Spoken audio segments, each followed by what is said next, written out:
براہ راست رشتہ دار ہیں، یعنی بیوی بھی، شوہر بھی، اولاد بھی، والدین بھی، تو ان کے حصے کیسے تقسیم ہوں؟ یعنی کیا اصول ہے؟ کوئی معیار ہونا چاہیے۔ میں اگر والدین کے بارے میں فیصلہ کروں کہ انہیں زیادہ دوں گا تو اولاد کے ماتھے پہ شکن آ سکتی ہے، اولاد کے معاملے میں کہوں تو والدین یہ خیال کر سکتے ہیں۔ تو اللہ تعالیٰ نے فرمایا کہ تم یہ فیصلہ نہیں کر سکتے، یعنی ان میں سے کون اقرب و نفع ہے، یہ اسی سورہ میں انہی آیات میں اس کی وضاحت کی ہے کہ یہ فیصلہ کرنا کہ تمہارے ساتھ کس کا منفعت کا زیادہ تعلق ہے۔ اس میں دیکھیے ایک ہی لفظ میں بہت سے سوالوں کا جواب دے دیا، یعنی میراث کی تقسیم میں حقدار کیسے بنتا ہے؟ منفعت کے تعلق کی بنیاد پر رشتہ داروں سے ایک بالطبع منفعت حاصل ہوتی ہے، تو یہ بتا دیا کہ اس کی وجہ یہ ہے، اس لیے تمہاری میراث میں ان کو وارث بنایا جا رہا ہے۔ دوسری بات یہ بتائی کہ اس میں منفعت ہی کا قرب و بعد فیصلہ کرے گا کہ کس کا حصہ کم اور کس کا زیادہ ہونا چاہیے، ٹھیک؟ تو تم فیصلہ نہیں کر سکتے، لا تدرون، یہ فیصلہ پھر میں نے خود فرما دیا۔ تو اس کو اپنی وصیت اللہ تعالیٰ نے کہا تاکہ مسلمانوں کے گھرانوں میں اب کوئی نزاع نہ ہو۔ اللہ نے مقرر کر دیا یہ والدین کا حق ہے، یہ اولاد کا حق ہے، اولاد نہ ہو تو یہ بہن بھائیوں کا حق ہے، یہ بیوی کا حق ہے، یہ میاں کا حق ہے۔ لیکن جب یہ قانون بیان کیا تو یہ بتایا کہ اس سے پہلے تم کو حق حاصل ہے کہ تم کوئی وصیت کرنا چاہتے ہو تو کر لو، اس پر کوئی قدغن نہیں لگائی، کوئی پابندی نہیں لگائی۔ جو قدغن فحوائے کلام سے لگ رہی ہے وہ ایک ہی ہے، اور وہ یہ ہے کہ جن کے حصے اللہ نے مقرر کر دیے ہیں رشتہ داری کی بنیاد پر، ان کے حصوں میں اب تصرف کا حق میرے یا آپ کے پاس نہیں رہا، تو ان کا معاملہ تو اللہ تعالیٰ کی طرف سے طے ہو گیا۔ اس کو اللہ تعالیٰ نے اسی لیے فرمایا کہ میری وصیت ہے، تو اللہ کی وصیت کے مقابل میں تو کوئی وصیت پیش نہیں کی جا سکتی، لیکن ان کے علاوہ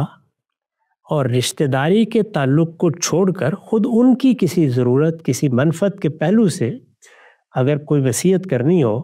تو ہر جگہ یہ فرمایا کہ تمہاری وصیت کے بعد، اور اس وصیت کو نکرہ استعمال کیا، جو وصیت تم چاہو کر لو، جتنی چاہے کر لو، کوئی پابندی نہیں لگائی اس کے اوپر سوائے اس ایک پابندی کے۔ یہ قانون ہے، اس میں مجھے بھی حق ہے، آپ کو بھی حق ہے کہ ہم اپنی میراث کے بارے میں یہ وصیت کر دیں کہ یہ ساری کاری اللہ کی راہ میں، یعنی اس میں کیا چیز ہے جو قانون کے خلاف ہے؟ اللہ کی راہ میں دینے پر تو کوئی پابندی نہیں ہے۔ پابندی یہ ہے کہ جو وارث ہیں ان کے معاملے میں اپنی طرف سے کوئی اقدام کیا جائے، یعنی میں وصیت کروں گا، میں نے ساری اللہ کی راہ میں وصیت کر دی، میں نے 1/3 کر دی، میں نے 2/3 کر دی، جو بچے گا اس میں وارثوں کے حصے ہوں گے۔ اگر میں سارا کا سارا اللہ کی راہ میں دے دیتا ہوں تو اس میں کوئی قانونی رکاوٹ نہیں ہے۔ رسول اللہ نے ایک موقع پر صرف نصیحت کی تھی کہ ایسا نہ کرو تو اچھا ہے، یعنی اپنے ایک صحابی کو انہوں نے کہا میں سب اللہ کی راہ میں دینا چاہتا ہوں، تو فرمایا تمہارے اعزا اقربا ہیں، ان کو کیوں دوسروں کا محتاج چھوڑ کے جا رہے ہیں؟ پابندی کوئی نہیں ہے۔ تو اس لیے اگر یہ معاملہ جو صدیق رضی اللہ عنہ کے سامنے پیش ہوا اس کو میراث کا معاملہ مانا جائے تو رسالت مآب نے جو کچھ فرمایا وہ سیدنا صدیق سے بڑھ کر کس کی روایت ہو سکتی تھی کہ جس کو قبول کرنے سے انکار کر دیا جائے؟ وہ فرما رہے ہیں کہ آپ نے یہ کہا تھا کہ ہم انبیاء لا نرث ولا نورث، نہ ہم کسی چیز کے مالک بنتے ہیں جو دنیا میں ہوتا ہے بس اس کو استعمال کر لیتے ہیں، نہ اپنی میراث چھوڑ کے جاتے ہیں کہ وہ لوگوں میں تقسیم کی جائے، جو ہم چھوڑتے ہیں ما ترکنا صدقہ، وہ اللہ کی راہ میں خرچ کر دیا جائے۔ اگر اس زاویے سے انہوں نے دیکھا یہ بھی بالکل ٹھیک ہے، اور اگر دوسرے زاویے سے دیکھیے جو قرآن نے بیان کیا ہے کہ یہ در حقیقت یعنی فدق اور اس طرح کے باغات وغیرہ یہ کوئی ذاتی ملکیت تھے ہی نہیں، یہ تو اللہ تعالیٰ نے قومی املاک کی حیثیت سے محفوظ رکھ لیے تھے، اور یہ فرمایا تھا بلکہ اسی میں یہ اصول بیان کیا ہے، یہ بھی بتایا ہے کہ کیوں قومی املاک رہنی چاہیے، سورہ حشر میں ہے تو اس میں پوری بات بیان کی ہے کہ قومی املاک جیسے زمین ہے، جس طرح زمین کے خزانے ہیں، تو یہ فرمایا ہے کہ یہ قومی املاک کی حیثیت سے رہنے چاہیے، کیونکہ اگر تم ان کو نجی ملکیت میں دے دو گے تو لکیلا دولتم بین الاغنیاء منکم، ایسا ہوگا پھر کہ یہ تمہارے اغنیاء ہی میں گردش کرتے رہیں گے، یعنی نجی ملکیت پہ دے دو گے تو تھوڑا عرصہ نہیں گزرے گا کہ چند ہاتھوں میں چلے جائیں گے اور انہی کے ہاتھوں میں جائیں گے جن کے لیے اللہ تعالیٰ نے غنی ہونے کے مواقع پیدا کر دیے ہوتے ہیں، کیونکہ دنیا میں اس کے کچھ قوانین اور اصول چل رہے ہیں، تو ان کو قومی املاک رکھا جائے۔ یہ قومی املاک کی حیثیت سے رسالت پاک صلی اللہ علیہ وسلم کے پاس تھے، اور اس میں خود اللہ تعالیٰ نے بتا دیا تھا کہ آپ اس میں اپنے اخراجات بھی پورے کریں، اپنے اعزاء اقربا کے اخراجات بھی پورے کریں۔ تو اس کے بارے میں اگر یہ تاثر پیدا ہو گیا کہ یہ کوئی ذاتی ملکیت ہے، یہ بھی ہو سکتا ہے، تو اگر سیدنا صدیق نے قرآن کی اس آیت کو سامنے رکھ کر ان کو قومی املاک کی حیثیت دی اور ان کے بارے میں وہی فیصلہ کیا جو حضور نے اپنے لیے کیا تھا، صورت میں بھی ٹھیک ہے۔ تو آپ قرآن کے زاویے سے دیکھیے اور ان کو قومی املاک کی حیثیت سے سامنے رکھ کر رائے قائم کیجیے، تب بھی سیدنا صدیق ہی کی رائے درست معلوم ہوتی ہے۔ اور اگر میراث کے معاملے میں جو کچھ انہوں نے فرمایا ہے اس کو سامنے رکھیں تب بھی قرآن کی روشنی میں بالکل ٹھیک ہے۔ تو میرے نزدیک اگر آدمی جذبات یا تعصبات میں مبتلا نہ ہو تو استدلال کی بنیاد پر تو سیدنا صدیق کی رائے پر کوئی ادنا اعتراض نہیں کیا جا سکتا۔ تو بالکل واضح ہوا۔ ہم سب کچھ ضمنی توضیحی سوالات ہیں اسی سے متعلق، وہ بھی رکھتا ہوں آپ کی خدمت میں۔ سب سے پہلی چیز جو اولاد ہے، ظاہری بات ہے اس قضیے کے اندر تو اولاد فریق کی حیثیت سے کھڑی ہوئی ہے۔ سیدہ فاطمہ ایک چیز کا مطالبہ کر رہی ہیں۔ پہلا سوال یہ ہے کہ جو رسالت مآب صلی اللہ علیہ وسلم نے وصیت کی تھی، اس وصیت سے خود اولاد کیسے ناواقف ہے، اور باہر سے ایک شخص جو ہے وہ کہہ رہا ہے کہ جی یہ ہمیں رسول اللہ کی وصیت ہے۔ تو وصیت تو عام طور پہ یہ ہوتا ہے کہ تمام اعزاء اس وصیت سے واقف ہوتے ہیں، ظاہری بات ہے اس معاملے میں اولاد کے پاس جو کچھ نہیں آ رہا، تو رسول اللہ صلی اللہ علیہ وسلم کی نسبت سے اگر یہ بات آئی ہے تو عقل یہ کہتی ہے کہ یہ بات تو بچوں کو پہلے معلوم ہونی چاہیے تھی بنسبت باہر والوں کے۔ یہ رسالت مآب صلی اللہ علیہ وسلم نے یہ بات کسی موقع پر مسجد میں، کسی خطبے میں، کسی موقع پر فرمائی ہوگی، وہ بسا اوقات ذہن میں نہیں رہتی۔ اس کی ایک بڑی نمایاں مثال سقیفہ بنی ساعدہ میں سامنے آئی۔ رسالت مآب نے یہ فیصلہ کر دیا تھا کہ دو جماعتیں ہیں، ایک انصار کی ہے، ایک قریش کی ہے، میرے بعد اقتدار قریش کو منتقل ہو جائے گا، لیکن انصار اس کو بھول بیٹھے ہیں۔ وہاں پر باقاعدہ مجلس منعقد ہوئی، تقریریں ہونا شروع ہو گئی۔ سیدنا صدیق نے ہی یاد دلایا اور سعد بن عبادہ رضی اللہ عنہ کو مخاطب کر کے یاد دلایا کہ لقد علمت یا سعد، آپ کو معلوم ہے نا کہ حضور نے یہ فرمایا تھا۔ تو اس وقت ان کو یاد آ گیا، انہوں نے اس کی تصدیق کر دی۔ تو ایسا بارہا ہوتا ہے کہ ایک چیز کہی گئی تھی لیکن وہ ذہن میں نہیں رہی، توجہ نہیں رہی، یا اس کی کوئی دوسری توجیہ ذہن میں ہے جس توجیہ پر آپ مطمئن ہیں، یعنی وہ بات کسی خاص مال کے بارے میں فرمائی گئی تھی، اس کے بارے میں نہیں فرمائی گئی تھی۔ تو اس طرح کی بہت سی چیزیں ہو سکتی ہیں جن کو سامنے رکھ کر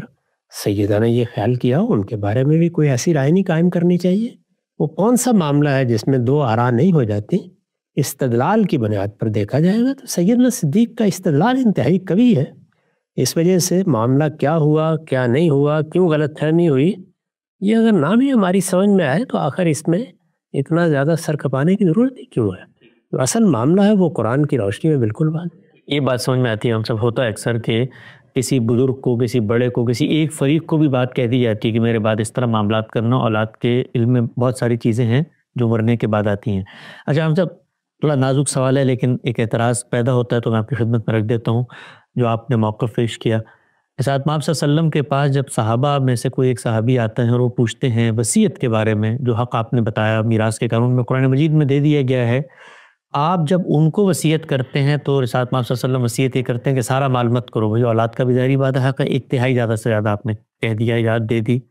تلقین کر دی۔ سوال یہ پیدا ہوتا ہے کہ جو تلقین دوسروں کو کی گئی ہے اس کو بطریقہ اولا خود پیغمبر کو عمل درآمد کرنا چاہیے، ظاہری بات ہے اس کی بھی اولاد ہے، اس کا بھی حق ہے، اور اس سچویشن میں اولاد وہ حق منوانے کے لیے سامنے بھی آ گئی ہے، گویا تقاضا فطری طور پر موجود تھا، پیدا ہوا، ضرورت سامنے آ گئی۔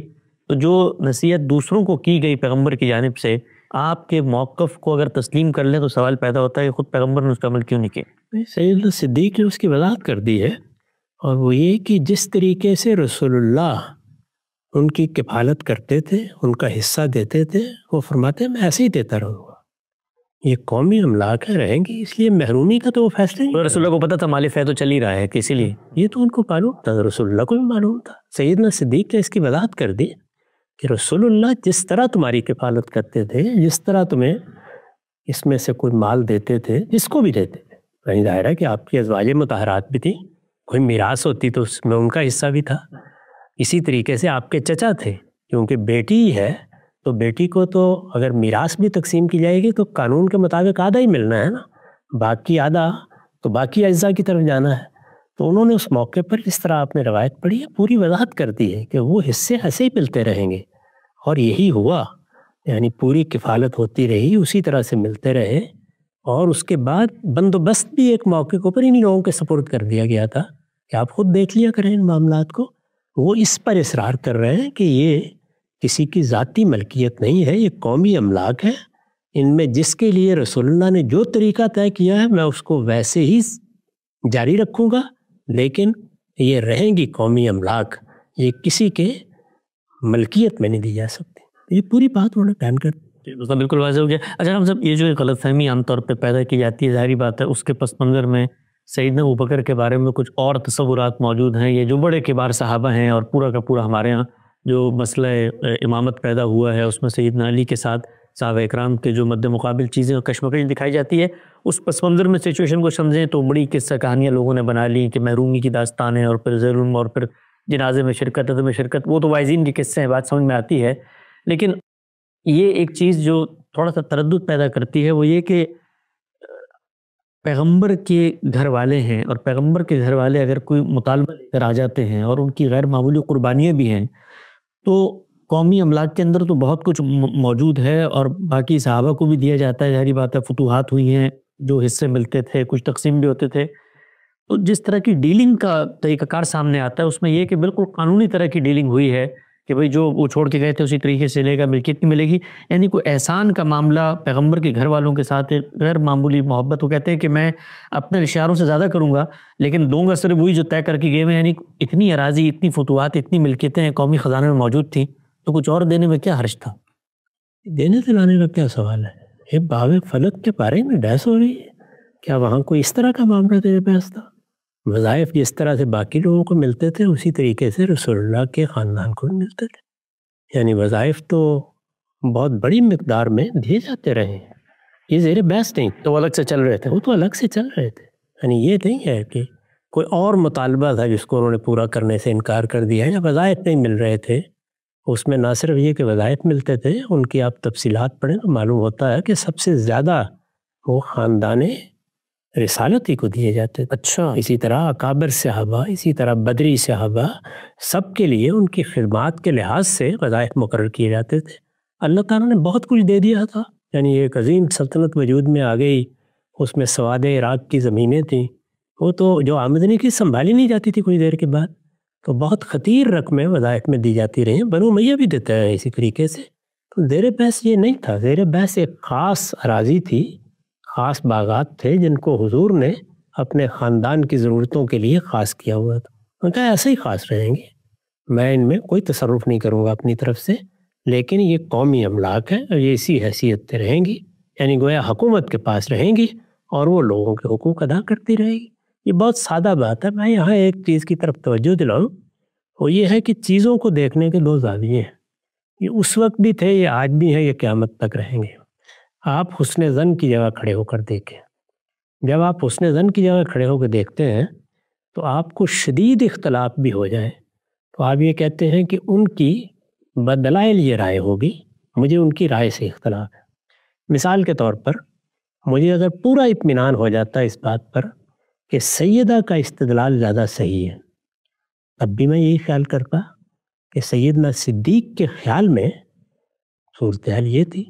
انہوں نے جو رائے قائم کی وہ اپنے استدلال کے لحاظ سے قائم کی، وہ استدلال غلط بھی ہو سکتا ہے، صحیح بھی ہو سکتا ہے، لیکن میں ان کے بارے میں کوئی بدگنی نہیں کروں گا۔ میں نے بارہا اپنے اہل تشیع بھائیوں کو یہ مشورہ دیا ہے کہ وہ اپنے پورے موقف پر قائم رہیں، مخالفین کے بارے میں یہ مان لیں کہ ان کی رائے سے یا ان کے مقدمات سے ان کا اختلاف دلائل کی بنیاد پر، اور یہ کہہ دیں کہ ان کے دلائل کمزور ہیں، ہم ان کو نہیں مانتے. یہ سارے جو کچھ بھی اختلافات ہیں یہ اگلے دن بالکل ختم ہو جائیں گے. یعنی اختلافات رہیں گے لیکن مخالفتیں ختم ہو جائیں گی, طعن و تشنیع ختم ہو جائے گی, نفرتیں ختم ہو جائیں گی. یہ بات یہ ہے کہ میرے اور آپ کے درمیان ایک جائیداد کے بارے میں کوئی مسئلہ ہو گیا ہے, ایک رائے آپ کی ایک میری ہے. ایک یہ ہے کہ میں یہ کہوں کہ ان کی تو نیت خراب ہو گئی, انہوں نے قبضہ کر لیا اس کے اوپر. ایک یہ ہے کہ میں یہ کہوں کہ ان کا نقطہ نظر مجھ سے مختلف ہے, ان کے دلائل کمزور ہیں, میں ان دلائل کی بنیاد پر یہ رائے رکھتا ہوں, یہ رائے رکھتے ہیں. مذہب میں بھی اگر یہی رویہ اختیار کر لیا جائے, عقائد میں بھی یہی رویہ اختیار کر لیا جائے, تفسیر میں بھی یہی رویہ اختیار کر لیا جائے, تو پھر مسلمانوں کے اندر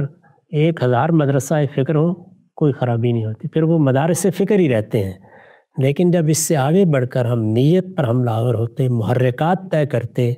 اس کے پس منظر میں اترنے کی کوشش کرتے, لوگوں کو دشمن بنا کے غور کرتے ہیں, تو پھر ظاہر بات ہے کہ ایک دوسرے کے لیے دشنام ہوتی ہے. پھر وہی آدمی جو اپنی طرف سے پوری صداقت کے ساتھ ایک معاملہ کر رہا ہوتا ہے, اس کے لیے غاصب سے کم لفظ ہمارے پاس نہیں ہوتا. تو اس میں کوئی حرج نہیں ہے کہ آپ اپنا استدلال قائم رکھیں. اگر آپ کے نزدیک ایک عقیدہ ہے, ایک نقطہ نظر ہے, وہ آپ اس کو درست سمجھ کے اختیار کیے رہیں. دوسرے کا یہ حق مان لیں کہ وہ نیک نیتی کے ساتھ آپ سے اختلاف کر رہا ہے. یہ دنیا میں جینے کا سلیقہ ہے, اختیار کر لیجئے, مسائل ختم ہو جائیں گے. آراء رہیں گی, اختلافات بھی رہیں گے, لیکن اختلافات کبھی انسانوں کے درمیان نفرت کی دیواریں نہیں بنائیں گے. نقطہ بالکل واضح ہو گیا. باغ فدق کے حوالے سے جو ایک روایت ہمارے یہاں بخاری میں آتی ہے انبیاء کی وراثت کے باب میں, اس کو ہم نے غامدی صاحب سے جانا. اس موضوع پر ایک بہت تفصیلی آرٹیکل مولانا سید ابو العلا صاحب مودودی کا موجود ہے, اس کی آڈیو میں انشاءاللہ لنک ہم یہاں دے دیں گے ہمارے سینٹر کے, اس پہ بھی ہے. پورا جو ذخیرہ تاریخ ہے, خود اس کے بعد سیدنا عمر نے اس معاملے کو کیسے دیکھا, کیسے حوالہ جات دیے, اور ریاست کا کیا معاملہ رہا آل رسول کے ساتھ, وہ سب کچھ وہاں پر انہوں نے جمع کر دیا. وقت ہمارا ختم ہوتا ہے, دوبارہ حاضر خدمت ہوں. جب تک آپ کو